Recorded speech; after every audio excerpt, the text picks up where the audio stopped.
everybody. My name is Links Matt, and welcome to AFM Akasia Church Podcast. We have been planning this for quite some time now, and we are finally here. And I am so excited for everything that we have lined up for you, and especially for the guests that we have today. But of course, I'm not alone. I'm with my partner and my co-host, who will introduce himself. Greetings, everybody. Welcome, and we're so glad to be here. This podcast has been a long time coming. It's been something we've been trying to get off, and we're glad that we're finally here. It's going to be super exciting to see what we have in store. Absolutely, Tino. So we have created this space so that we can all learn and grow together spiritually, right? I believe that when you educate, you also learn because you get to go through everything that you teach people, so Definitely. that you make sure that you understand exactly what it is that you are educating other people. Definitely. So I am so excited to introduce the legend, the GOAT, who is our guest today. He's not only a pastor, but he's also a gospel artist, amongst other hats that he wears. And ladies and gentlemen, please give it up for Pastor Harold Mawela. Po, po, po, po. Greetings, man. Greetings. How are you? Pastor. Are Thank you so much. Are you alright? I am well, thank Good, you. good to It see you is guys. an honor to have you here today. Thank you so much for joining us, but most of all, thank you for allowing us to do this. Yes. To have this podcast. I'm also excited Yeah. to be part of the first Yeah. Episode. the Genesis. This is our, this is our first episode ever, and we are honored to have Pastor Harold with us today. And first off, Pastor Harold, I want to find out from you, where did it all start? Like, take us back from where it all started. I believe that you started as a youth pastor years ago. Yes. How was that like? Yeah. I'm a PK. Yep. I'm a pastor's kid. So I've known church all of my life, and so I grew up in AFM Word of Faith. It's in Soshanguve. Yeah. And my father is a pastor there. So what happened is when we were still fellowshipping there, it came to a point where he said to me, you know what, you can't just do gospel music without having a theological knowledge.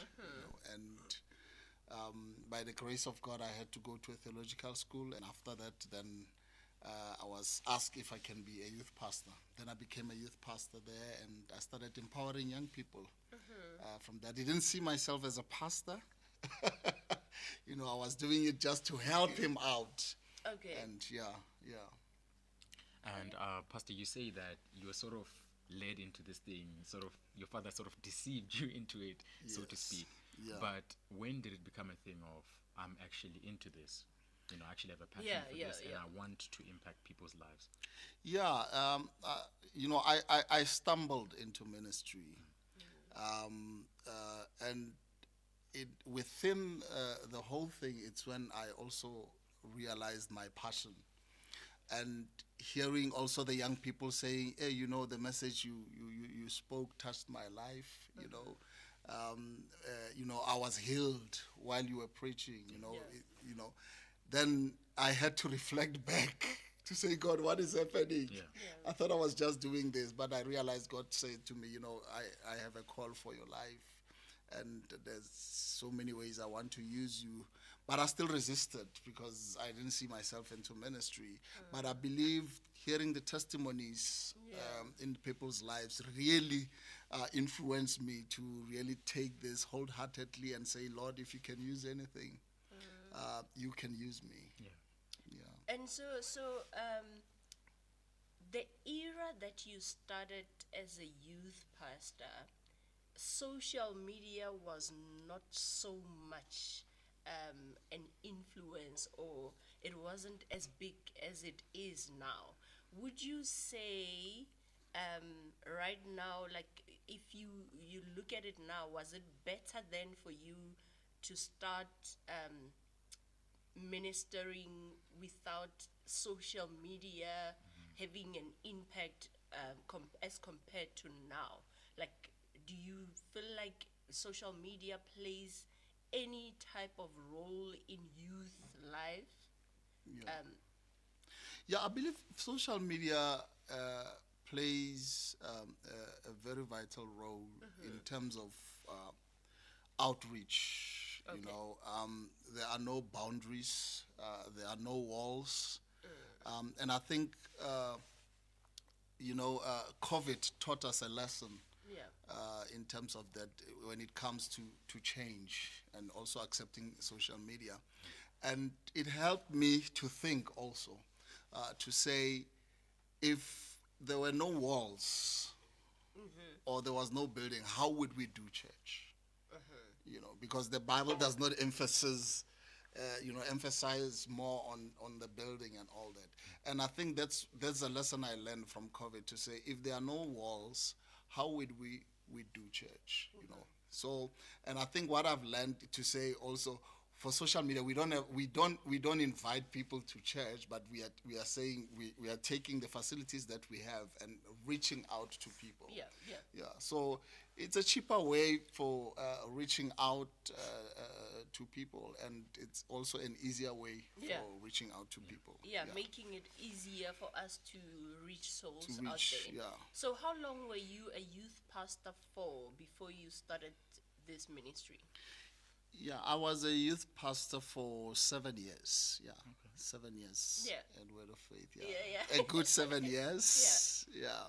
It was very interesting, and I've learned a lot at Word of Faith. I've learned a lot also from my father.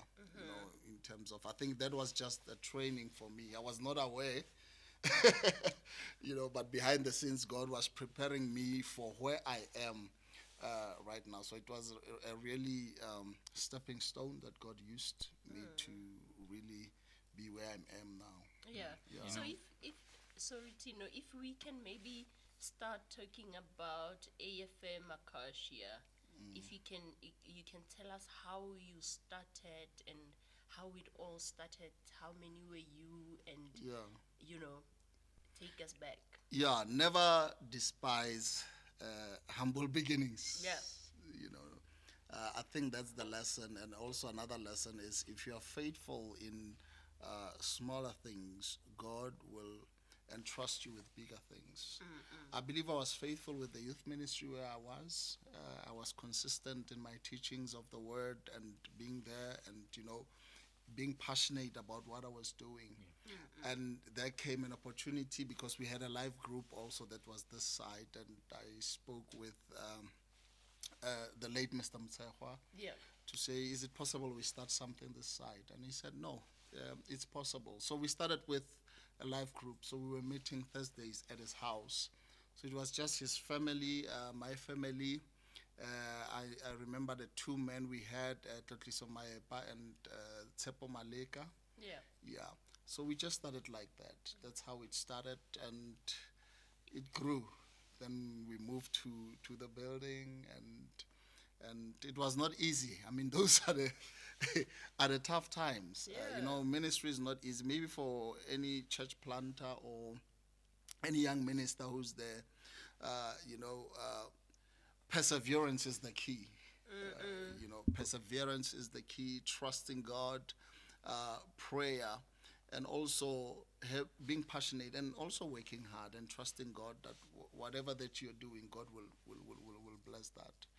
Yeah. So we started from that humble beginnings and in the house, and we moved to Sundays. Then God blessed us with a place where we are, and I remember, I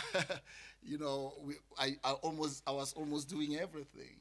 Yeah. Sure. Teaching the Bible study, having to lead worship, and have to preach, and have to take the offering, have to go the outreaches and all that, because there were no people at the time. I think I quitted so many times, but in my heart, Yeah. Pastor, not without veering too far away from what Miss Links was saying about the youth and social media. You said your ministry started with you reaching out to the youth, in fact. Yes. And me being a young person, I realized that there are a lot of challenges out there. Yeah. Obviously, social media, there are a lot of things and influences out there. Yeah. What's the kind of message that you give to young people? Because as you are in ministry, you realize that it's going to be passed down to younger people still, so that we can sort of continue this legacy of what Christ has handed over to us. Yeah.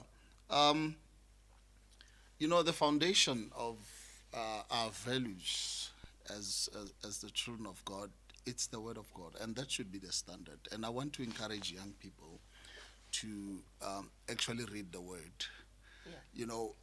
Social media has good, and it also has the bad, because there's all sorts of information. It's true. There's all sorts of information that are there, but it's important that young people remain grounded. And how do we remain grounded? By reading the Word of God. By understanding what our values emanate from the Bible itself. So there's so many people who will be on social media and speak their minds and their thoughts that are misleading. So I want to just encourage the young people to say, be careful also who you listen to. Yeah. Not everyone has got good intentions. Not everyone is biblically based. And I would encourage them, young people, get people or get a church that is Bible based. And that's why it will grow you, and that's how you will prosper. As a young person, and I believe God will guard you from any other thing if you are genuine and if you love Christ and if you are grounded in the Bible. I think it's important that young people read the Bible. Yeah. It's good to listen to preachers and all that, but the Bible will keep you grounded. Yeah. I must congratulate you, because AFM Akasia is growing so much. And I started coming to AFM Akasia over a year ago, and I love it here. It's such a beautiful home. Can you tell us about the vision of this church? Yeah, the vision of our church says we want to develop passionate followers of Christ, interns who will impact the world. Yeah. So what we all about, we want to develop people through the Word of God, so that whatever that has been imparted, they will take it to their communities and also change their communities. Change their lives, change their marketplace, change their marriages, change relatives or friends or whoever they come into contact with. So basically that's that to say we want to disciple Christians who will in turn disciple others, or whatever sphere that they touch. So basically that's what our vision is all about. And who do you look up to, Pastor? As a pastor, on who the do theme you of look discipleship. up to? Yeah. I'm looking up to my father. My father has taught me a lot of things. Even yesterday I was with him and we were sitting and we were just talking about ministry, and I was trying to suck as much as I can. Yeah, some wisdom. Yeah, from him. I still listen to his sermons.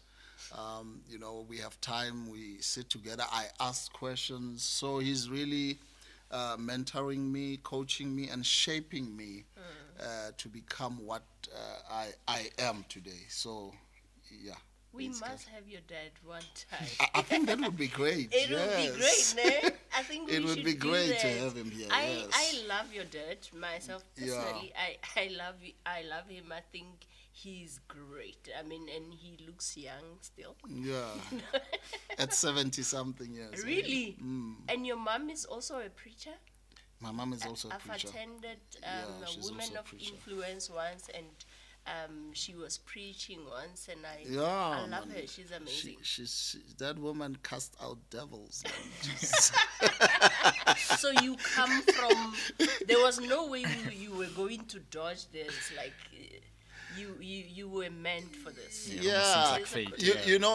We are 8 at home, one adopted. I thought it would fall on one of them. Yeah, yeah, You yeah. know, I Not never you. thought, not me. You know, it shouldn't be me. It should be one of the one of the seven, not me. But you know, I tried to be a Jonah, but yeah, it caught up with me, Yeah. and here I am. You did well. I mean, so 7 years as a youth pastor, you started this church 7 years ago. Yes. So you've come full circle, 2016. Yeah. and the church is really doing very well. Yes, We- by the grace of Yeah, God. by yeah. the grace of God. Pastor, you know, we can mention all the success that you've had, but it's come with struggles, you know, behind that. Yes. As a yes. pastor, what are some of the, like briefly, just briefly, what are some of the struggles that you've gone through in actually building up this church and in actually coming to this place that God has called you? Yeah. You know, church is not like any other business. Why am I saying that? If you start anything, you'll have a challenge, and that challenge will be a physical challenge. Yeah. You know, for church is the physical challenge and the spiritual, spiritual challenge, So there yeah. are physical things that makes the church not to be successful. There's also spiritual things. So you're fighting. On two Yeah, frontiers, we call it double impact. Yeah. You know, double impact. Yeah. So there's a spiritual fight. The devil doesn't want the church to grow. Doesn't want churches to be there, especially the true church Yeah. of God.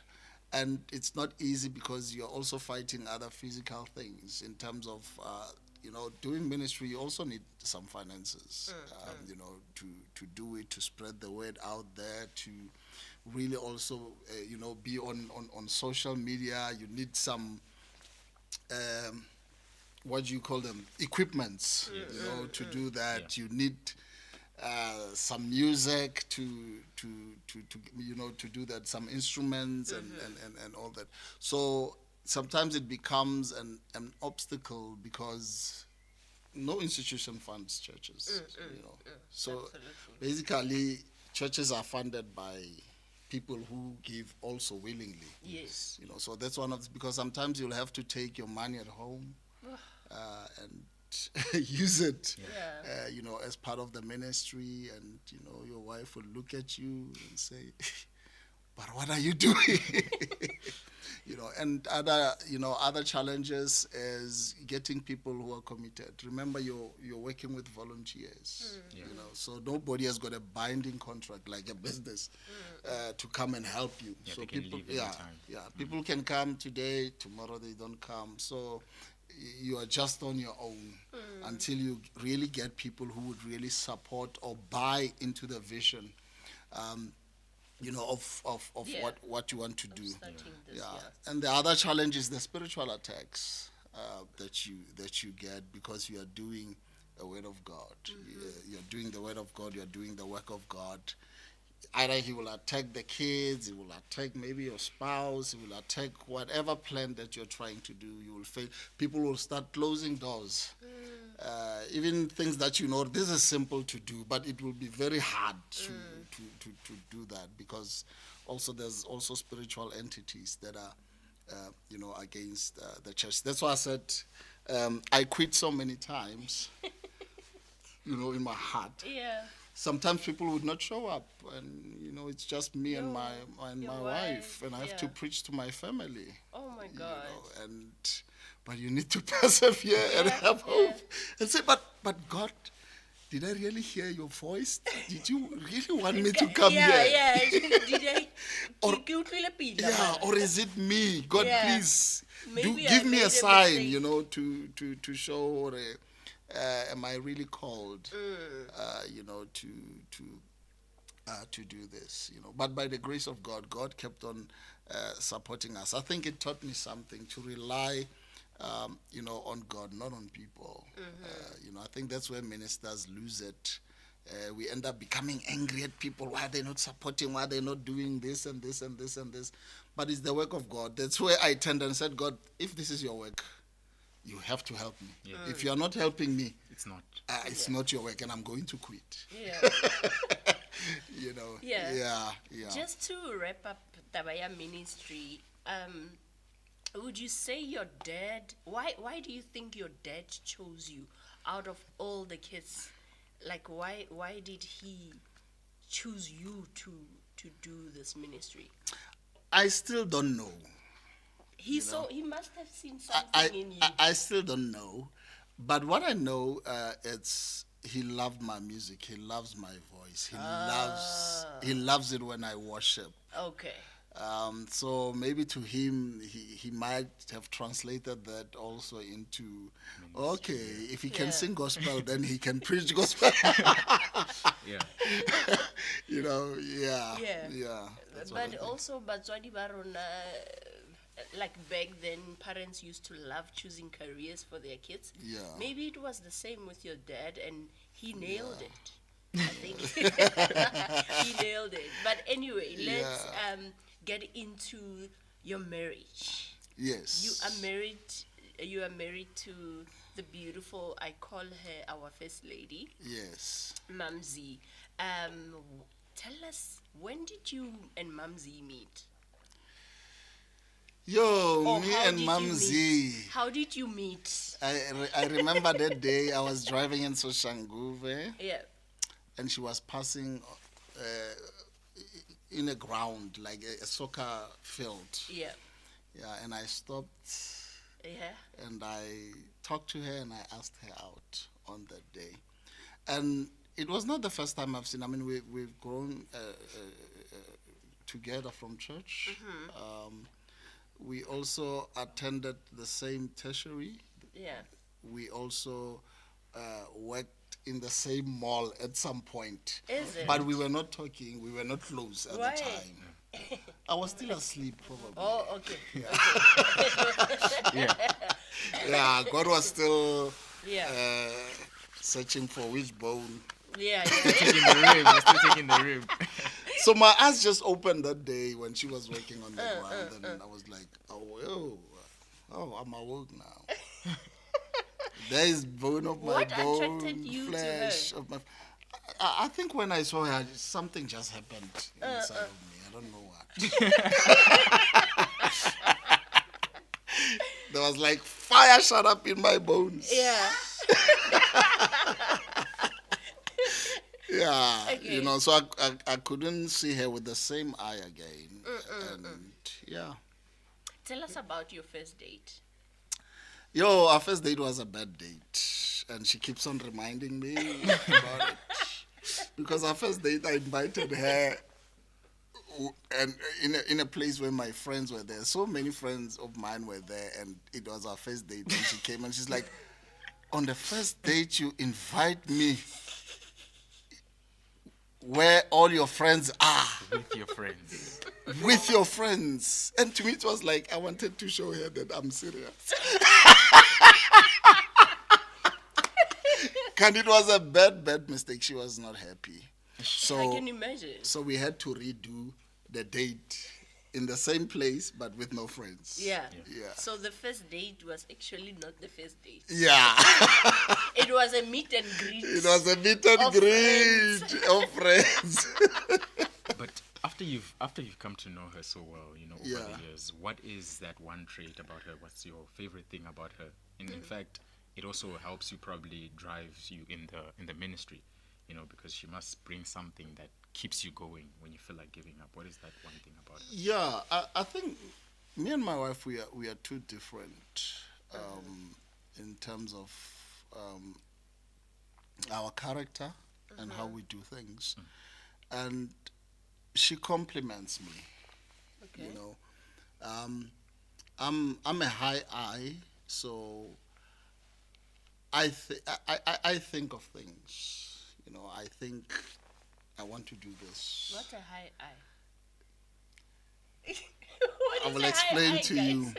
No, when you do the personality traits, so they got different names.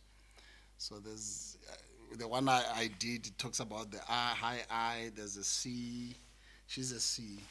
But I will explain what is a high I. So a high I, it's people. They are colorful. They are thinkers. They are innovative. Innovative, They are able to start things. So Mamzi is a high eye. I'm a high I. You are. Yeah. Okay, and But Mumsy is a C. C. Yeah. Okay. But I'm not good in sustaining things. I'm not good in managing them. Okay. I'm a good starter. I can have an idea Oh. and have an idea tomorrow, have a good idea tomorrow. Yeah, you know? yeah. But she's more grounded. You know, she's more grounded. She would say, how can we make it practical? Let's write it and put it, you know, in a formal way. Yeah. You know, explain to me, how are we going to do this? You know, I'm not wired like that. I just want to do things and I just want to run with things. So she keeps me grounded. She's more organized, more focused, more grounded. Now I think ahead. I'm already thinking 2026, and she'll say, "Hey, come back." We are still more 2023. What about the idea you spoke about yesterday? Yeah. You know, because sometimes I just have ideas and just leave to the next ideas. Yeah. So I appreciate that with her. She's very administrative in her nature and a good manager of things. So I think she's the one who has brought us where we are today. Yeah. So immediately when you started dating Mumsy, your intentions were to marry her. You knew right from the beginning that this is the one. You can ask her the first date. Yeah. The first, not so first date. Yes. I just told her straight, I want to marry you. Wow. Yeah, I love you and I want to marry you. So I'm going to give you time to go and think love it. and think about it. Yeah. And then you will tell me. So Muruti, I just need you to educate Bo brothers. We have Bo brothers Yes. in our church. Yeah. And I'm serious about this. Yeah. I think that, you know, and especially nowadays, we don't, like, men don't even share. You know, they just, you agree to give someone your phone number and that's it. He's already calling you baby, and so, you know, like, can you... And you're also calling him baby. No, but not really.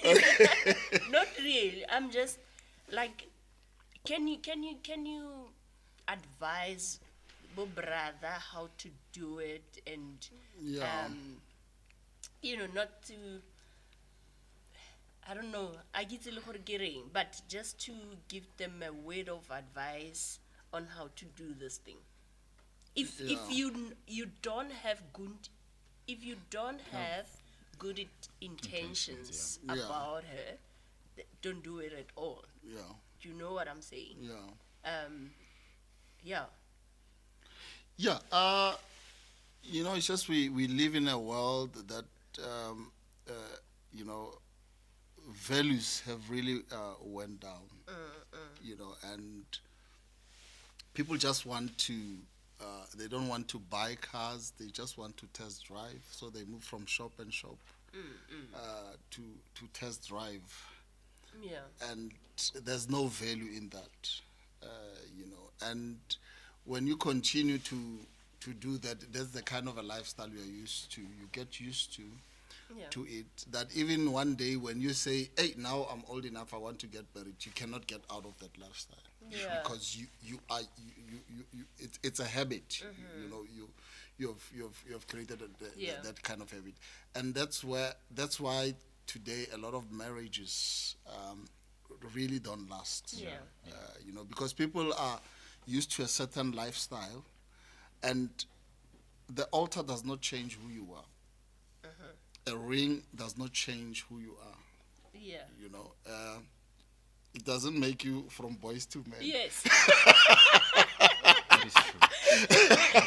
You know, ring don't change who you are. Yeah. So, and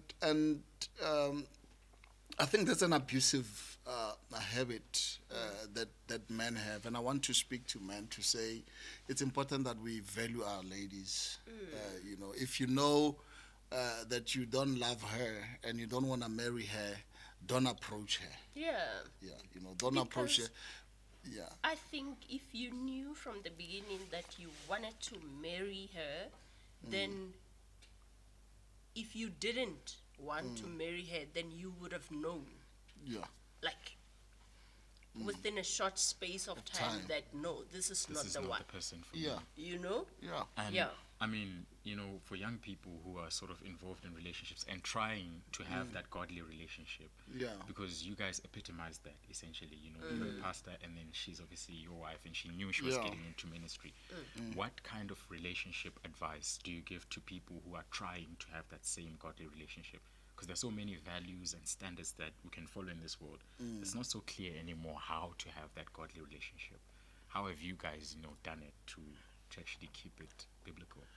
Yeah, the first thing, interestingly, with me, that time when I met her, it was the time I was praying and saying, God, you need to show me someone who's going to be my life partner. Yeah. So it starts with prayer, to say, God, direct me. His word says every step of a righteous man is ordered by God. And today, I see a lot of Christians, they just enter into relationships without involving God, because already they know, or they are just playing. They are not serious. Yeah. 'Cause if you're serious about it, You will take as a your man, time. you will take your time and say, Lord, show me the right person. So it has to start that, to start there. And I think also the other challenge in terms of dating, if you are dating and you're 18, so you're going to date someone for 10 years. Before you actually Age, marry? yeah. Yeah, before you marry. I mean, Sure. It's a good point. though. So I would ask them to wait, because most, when they get married, they've already divorced 30 something times. You've been to this relationship, out, this, out, this, out, this, out. And also there's a sexual involvement. And sexual involvement is also marriage. Sure. Because you are tied to that soul that you slept with, That's true. and that's why. Hey, I don't want to get deep Age, now. yeah.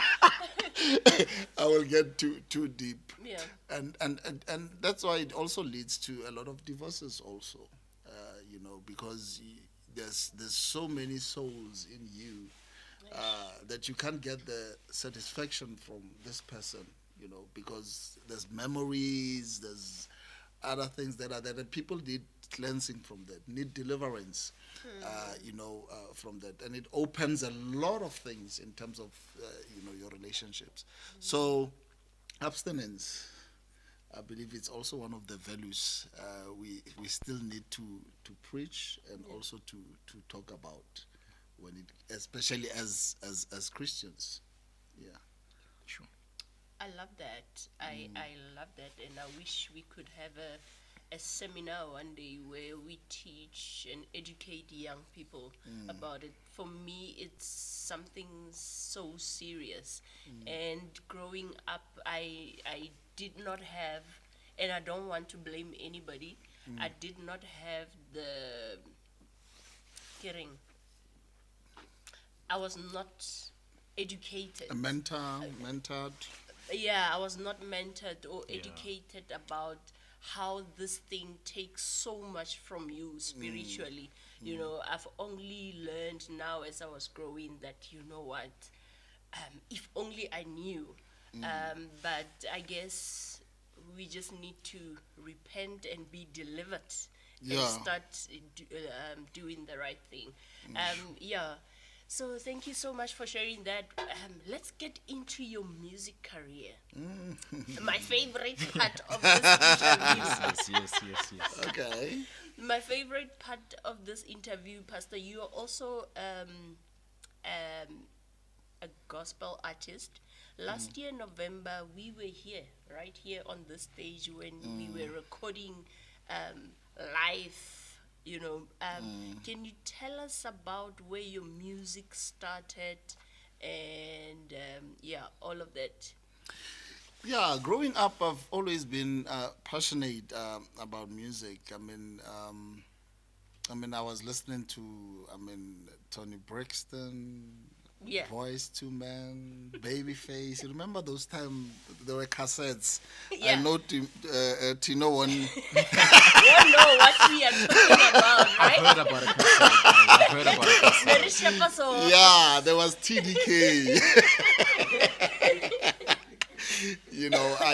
I used to listen to that. It was R&B. Then also listened to a lot of gospel because it was played in the house. Richard Smallwood, Shelley Caesar, and all that, and it inspired me. And also being a pastor's kid, so when we had to go somewhere and start a church, so they will just give you the mic. Come on. Yeah. There's a revival. So Okay. you didn't even know you were singing the right notes or anything, but because you were at church, and most of the time we sing at church, so you got you got used to music, and you Yeah. start learning and you start listening to others, Yeah. and yeah, basically I started loving music at church, gospel music, and from there. No, I didn't see myself as a gospel artist, but I love music, and people kept on saying, "But why don't you record something? Yeah. You are good in music and all that." And I thought about it, and I remember one time I was with Mr. Mabena in his house. He had a studio. Actually, what happened? We recorded our first youth choir from Word of Faith. Okay. Yeah, so we recorded it at Mr. Mabena's house. And one guy came one day and he said, "You know what? TS Records is looking for a gospel duo." Yeah. Then I did my demo. Then he took it there. Then they invited me for auditions. And they said, "No, man, we love your voice. So we're going to record you and this lady, and we will call the group Isnetem." So we recorded that. We worked with Ntantla also of Mafikizolo, with Theo. Yeah. We worked with Robi Malinga. Robi Malinga. I Yeah. remember Robi Malinga, yes. Robi Malinga. We worked with a lot of A lot of big names. a lot of big names on the album. And it was nominated for the Metro FM Awards. It was also nominated for the Summer Awards. Yeah, and I at that time I was also doing some house music because I love house. Yeah, yeah. I was doing house in my bedroom. In your bedroom with the laptop and Yeah. yeah. So I also did some of DJ Spoo's songs on Violence Volume 1. Yeah. Yeah. So I produced for him, and and we moved from TS Records to Sony. We moved from Sony to Bula. Then that's when my dad came and said, "You need to do some theological what." So I had to quit for some time because I wanted to focus on ministry. Yeah. Yeah, I took a break from there, and yeah. No, Renzel is a celebrity. Nah. Even though you've never actually gone back, to pursue that music career, Yes. you've had a chance to use it in your ministry. Yes. How's that yes. been? Has it been fulfilling enough, or do you feel like you might have wanted to actually pursue that career? I think starting a ministry, it's difficult, and it needs your full attention.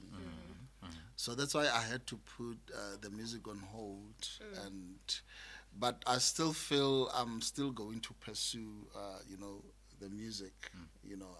I think they can be separated. To me, they are one in terms of that. But professionally, I've put it on hold. But now, because the church has grown, I think it's time for me to really plan ahead to say, how do I now look into my professional side of music, and also focus on that, because I'm still passionate about it, and I don't want it to die. And people keep on asking me, "Harold, when are you?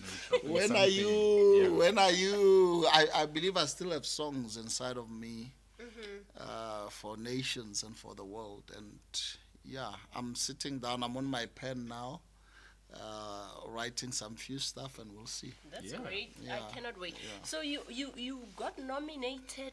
What was that song that got you guys recognized like that? Ubano betabazalwane bayapho. Oh, that Uzenkonzweni one. uzobona. Ah. Bayapho. Uzenkonzweni uzobona. I remember that song. I don't. Uzenkonzweni uzobona. Tino, there's no way you can, man. I don't. It was long time ago. Yo, long time ago. It was long time ago. Wow. Over Okay. 10 years ago, I believe. If not, yeah. Yeah.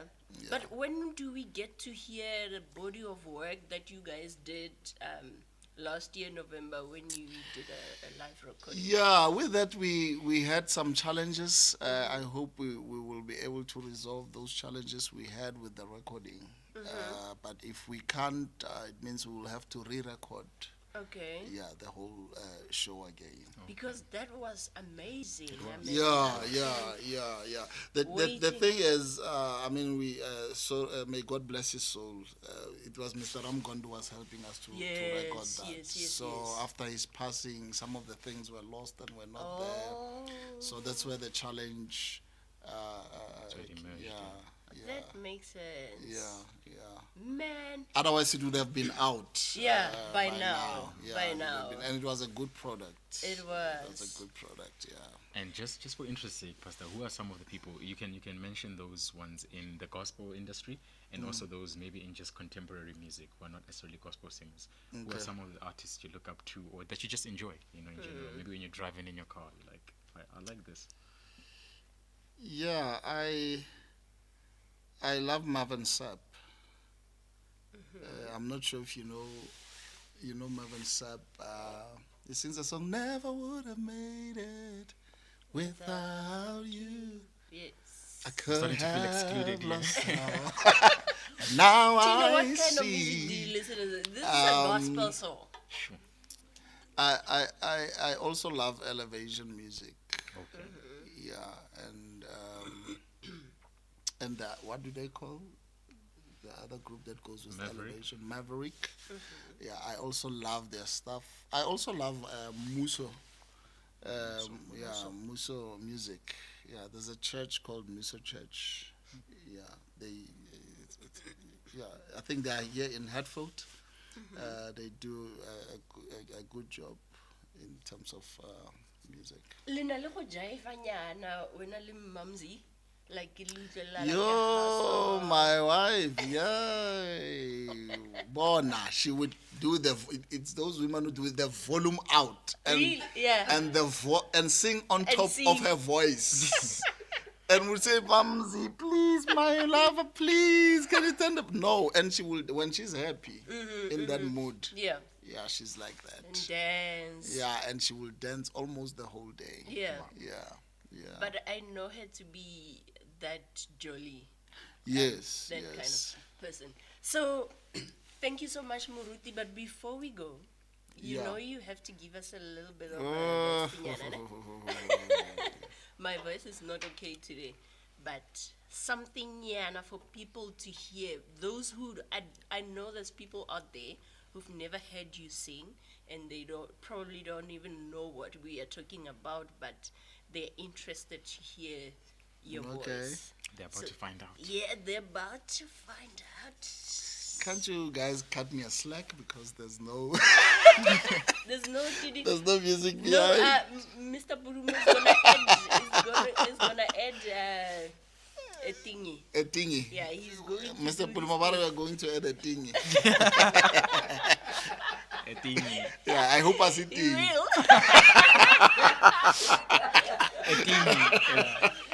Mr. Purumu will do the thing.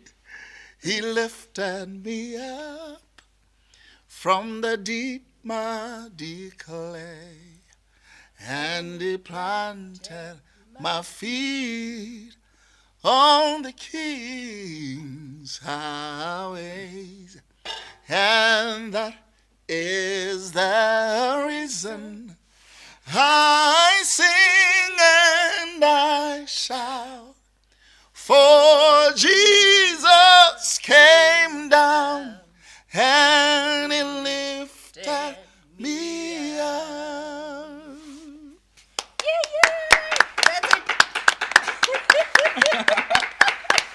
nice backings. Ore ropile. We are the best backup singers. You will have to buy Ronane? tickets if you want more.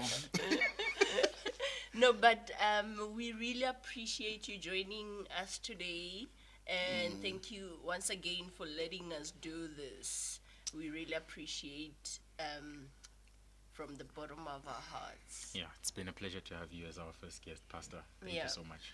Yeah, I'm also really honored to be part of the podcast, and I believe that God will bless it, and we will even discuss more deeper things in the future. Yeah, for sure. Yeah, and yeah. Yeah, thank you so much.